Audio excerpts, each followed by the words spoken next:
Competition ಆದ್ರೆ ಇಬ್ಬರಾಗೊಬ್ರು ಯಾರು number ಹಾಕ್ಬೋದು. ಮತ್ತೆ ಯಾರ ಈಗ ಮೇಲೆ ಇದ್ದವ್ರು ಹೇಳ್ಬೋದ್ರಿ. ಓಕೆ, ಇರೋದು 7 ಅವಕಾಶ, 7 2 ಆಯ್ತ್ರಿ, ಇನ್ನ 5 ಅದಾವು.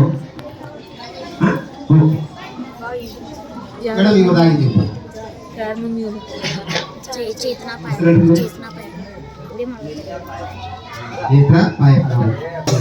ಕರೆಕ್ಟಾ?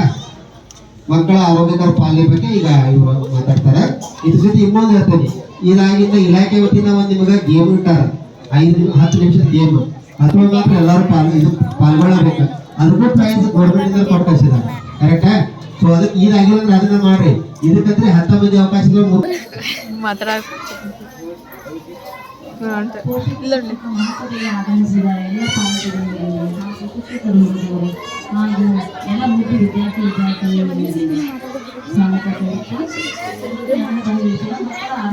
ಪಾಲನೆ ಹೇಗೆ ಎಂಬುದು. ಮಕ್ಕಳ ಆರೋಗ್ಯ ಅಂತಂದ್ರೆ ಇದರೊಳಗೆ 2 ಬರ್ತವೆ, ಅದು ಮಾನಸಿಕ ಆರೋಗ್ಯ ಮತ್ತೊಂದು ದೈಹಿಕ ಆರೋಗ್ಯ. ಈಗ ನಾವು ಮಕ್ಕಳು ನಮ್ಮ ಹೊಟ್ಟೆಯಲ್ಲೇ ಬೆಳಿತಾರೆ, 1 ತಿಂಗಳು ಆತಂದ್ರೆ ನಾವು ಇದಕ್ಕೆ ಹೋಗ್ತೇವೆ, ದವಾಖಾನೆ ಹೋಗ್ತೇವೆ. ಯಾಕೆ ಹೇಳು, ನಮ್ಮ ಮಗು ಚೆನ್ನಾಗಿ ಬೆಳೀಲಿ ಅಂತ ಹೋಗ್ತೇವೆ. ಅಂದ್ರೆ ಅದು ದೈಹಿಕವಾಗಿ ಮಾನಸಿಕವಾಗಿ ಬೆಳೆಯಂತ ಎಲ್ಲರೂ ನಾವು ಸರಿಯಾದ ಆಹಾರವನ್ನ ಜೊತೆ ಮೊದಲ ಮಕ್ಕಳ ಬೆಳವಣಿಗೆ ಅನ್ನೋದು ಒಂದು ಭ್ರೂಣದಿಂದ ಪ್ರಾರಂಭ ಆಗ್ತೈತಿ. ಹಾಗೆ 9 ತಿಂಗಳು ಸಂಪೂರ್ಣವಾಗಿ ಮಗುವನ್ನ ಗರ್ಭದಲ್ಲಿ ಇಟ್ಟುಕೊಂಡು ಪೋಷಣೆ ಮಾಡಿ ಪಾಲನೆ ಮಾಡಿ ಅದಕ್ಕೆ ಜನ್ಮವನ್ನ ನೀಡ್ತೇವೆ. ಜನ್ಮವನ್ನ ನೀಡಿ ಹೊರಗಿನ ಪ್ರಪಂಚಕ್ಕೆ ತಂದಾಗ ಅಲ್ಲಿ ಏನಾಗ್ತದೆ, 5-6 ವರ್ಷ ನಮ್ಮ ಮಗು ನಮ್ಮ ಮನೆಯಲ್ಲೇ ಬೆಳಿತೈತಿ. ಅವಾಗ ತಾಯಿಯೇ ಮೊದಲ ಗುರು, ಮನೆಯೇ ಮೊದಲ ಪಾಠಶಾಲೆ ಆಗ್ತೈತಿ. ಆನಂತರ 6 ವರ್ಷ ಅಥವಾ ಈಗಂತ 3 ವರ್ಷಕ್ಕೆ ನರ್ಸರಿಯೋ LKG UKG ಹಾಕೋದ್ರಿಂದ ಆ ಪರಿಸರ ಮಕ್ಕಳ ಆರೋಗ್ಯದ ಮೇಲೆ ಪರಿಸರನೂ ಕೂಡ ಪರಿಣಾಮ ಬೀರ್ತದೆ. ಮೊದಲು ದೈಹಿಕ ಪರಿಸರ, ದೈಹಿಕ ಆರೋಗ್ಯ, ಮಗುವಿನ ದೈಹಿಕ ಆರೋಗ್ಯ ಆಗ್ಬೇಕಂತಂದ್ರೆ ಅದಕ್ಕೆ ಸಂಪೂರ್ಣವಾದ ಪೌಷ್ಟಿಕ ಆಹಾರವನ್ನು ನಾವು ಕೊಡಬೇಕು. ಆಹಾರವನ್ನು ಕೊಟ್ಟಾಗ ಅದು ಮಗುವಿನ ದೈಹಿಕವಾಗಿ ಬಲಿಷ್ಠವಾಗಿ ಬೆಳ್ಕೋತೈತಿ. ದೈಹಿಕವಾಗಿ ಪರಿಸರ ದೇಹದಲ್ಲಿ ಸದೃಢ ಮನಸ್ಸು ಇರುತ್ತದೆ ಅಂತ ದೊಡ್ಡವರೇ ಹೇಳ್ತಾರ. ಹಂಗ ಸದೃಢ ದೇಹದಲ್ಲಿ ಸದೃಢವಾದ ಮನಸ್ಸನ್ನು ಬೇಕಾದ್ರೆ ಮನಸ್ಸಿಗೆ ಮಾನಸಿಕವಾಗಿ ಅದಕ್ಕೆ ತಯಾರಿಯನ್ನ ಮಾಡಬೇಕು. ಮಾನಸಿಕವಾಗಿ ತಯಾರಿಯನ್ನ ಮಾಡ್ಬೇಕಾದ್ರೆ ಅದಕ್ಕೆ ಒಳ್ಳೆಯ ಪರಿಸರವನ್ನ ನಾವು ತಾಯಿಗಳಾದಂತವ್ರು ಮೊದಲು ನಿರ್ಮಾಣವನ್ನ ಮಾಡಬೇಕು. ಅದಕ್ಕೆ ಒಳ್ಳೆಯ ರೀತಿ ನಡೆ ನುಡಿಯನ್ನ ಕಲಿಸಬೇಕು. ನಾವು ಭ್ರೂಣದಲ್ಲೇ ಇರುವಾಗ ನಾವು ಯಾವ ರೀತಿ ಇನ್ನೊಬ್ಬರ ಜೋಡಿ ನಮ್ಮ ಮಾನಸಿಕ ಸ್ಥಿತಿ ಹೆಂಗಿರ್ತದೆ, ನಮ್ಮ ದೈಹಿಕ ಸ್ಥಿತಿ ಹೆಂಗಿರ್ತದೆ ಅನ್ನೋದು ಮನಸ್ಸಿನ ಆ ಮಗುವಿನ ಮೇಲೆ ದೇಹದ ನಮ್ಮ ಹೊಟ್ಟೆಯಲ್ಲಿರುವಾಗ ಪರಿಣಾಮ ಬೀರ್ತದೆ.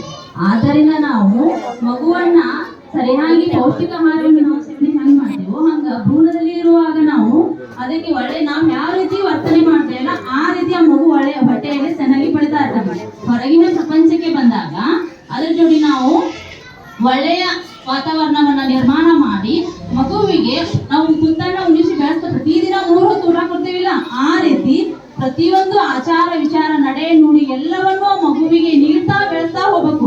ಈಗ ನಾವು ಮಾತಾಡಕ 3 ನಿಮಿಷ ಅವಕಾಶ ಕೊಟ್ಟಾರ, ಆ 3 ನಿಮಿಷ ಅವಕಾಶದಲ್ಲಿ ಮೇನ್ ಪಾಯಿಂಟ್ಸ್ ಹೇಳ್ಕೊಂಡು ಹೋಗೋದಾಗ್ತೈತಿ.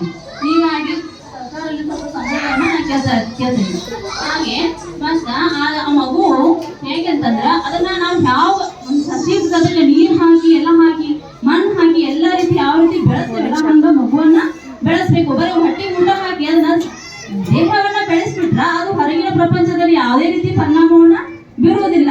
ಇದು ಒಂದು ಇವತ್ತಿನ ಪ್ರಜೆ ನಾಳೆ ಮಾಡಕ್ಕೆ ಸಾಧ್ಯ ಆಗ್ತದೆ.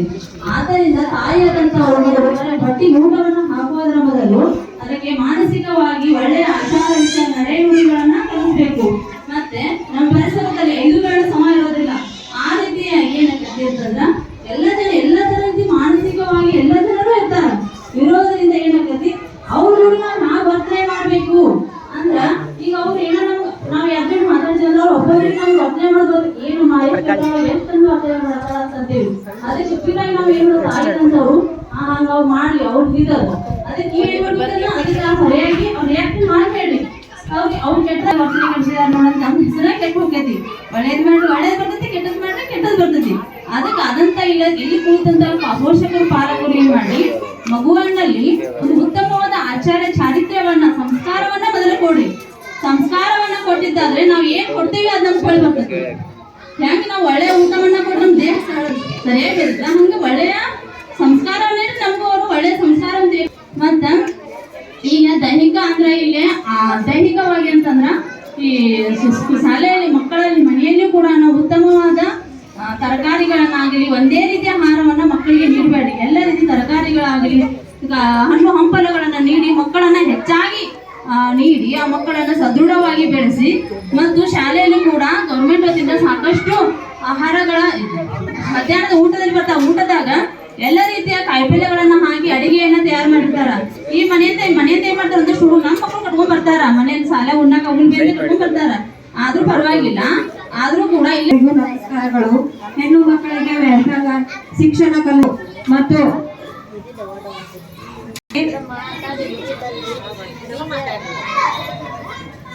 ಬೇಕು. ಇಲ್ಲವಾದರೆ ನಮ್ಮ ಮಕ್ಕಳು ಯಾವುದೇ ರೀತಿ ನಮ್ಮ ಅಪ್ಪ ಅಮ್ಮ ಬರುವುದಿಲ್ಲ, ಟೀಚರ್ ಅನ್ನು ಕೇಳುವುದಿಲ್ಲ ಅಂತಂದು ಅವರು ಬರೇ ಬೇಜವಾಬ್ದಾರಿಯನ್ನು ತೋರಿಸುತ್ತಾರೆ. ಆಗಾಗ ನಾವು ಒಂದು ಟೀಚರ್ ಅನ್ನು ಕೇಳ್ತಾ ಇದ್ರೆ ಅವರು ಬರ್ತಾರೆ, ಅಯ್ಯೋ ಟೀಚರ್ ನ ಕೇಳಿದರೆ ಏನ್ ಹೇಳ್ತಾರೋ ಅನ್ನೋ ಹೆದರಿಕೆಯಲ್ಲಿ ಇರ್ತಾರೆ. ಹೀಗಾಗಿ ನಾವು ಟೀಚರ್ ಅನ್ನು ಕೇಳ್ತಾ ಇದ್ರೆ ಅವರು ನಮ್ಮ ಬಗ್ಗೆ ಎಷ್ಟು ಭಯ ಅಲ್ಲಿ ಇರ್ತಾರೆ. ಅವಶ್ಯಕತೆ ಇದೆ. ಇದನ್ನ ಹೆಚ್ಚು ಕಮ್ಮಿ ಹೆಣ್ಮಕ್ಳು ಚಂದ ಮಾತಾಡ್ಬೋದಿತ್ತು, ಆದ್ರೂ ಗಂಡು ಮಕ್ಳು ಏನಂತಾರ